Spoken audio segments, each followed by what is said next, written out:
যাই দেখি তো, এত সময় ধরে কি কাজ করতেছ? যাই দেখি, এখনো তো কাজ শেষ হলো না।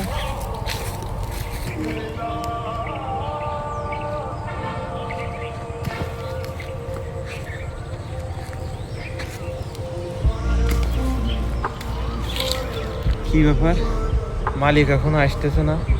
এত সময় ধরে কাজ করতেছি।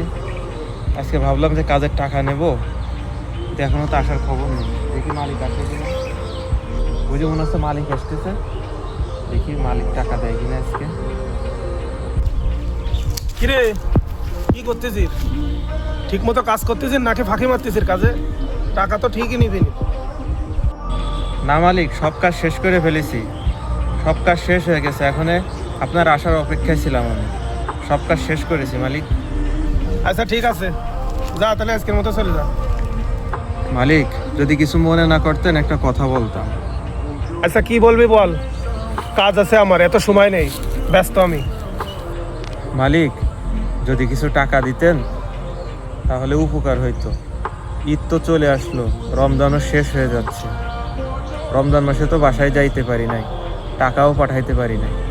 যদি কিছু টাকা দিতেন তাহলে বাসায় ঈদের বাজার করতো। ছোট বোনটা ঈদের জামার জন্য কান্নাকাটি করতেছে। এত টাকা টাকা করিস কেন? কাজ তো ঠিক মতো করিস না, কাজে ফাঁকি দিস, আবার টাকা টাকা করিস। এখন কোনো টাকা হবে না, যা, টাকা 21 তারিখে নিবি। মালিক, এই মাসের টাকাটা একটু আগে দিয়ে দেন, সামনের মাসে দেরি করে দিয়েন, সমস্যা নেই। আর কয়টা দিন বাকি আছে তো, ঈদের আগে টাকা না পাঠাইতে পারলে পরিবারে ঈদের বাজার হবে না। মালিক, একটু দেন না, ম্যানেজ করে একটু দেন। যা, এই মাসে কোনো টাকা পয়সা হবে না, এই মাসে কোনো টাকা দিতে পারবো না, টাকা 21 তারিখে নিবি। আচ্ছা মালিক, ঠিক আছে, আপনি যা কইবেন তাই মাইনা নিলাম।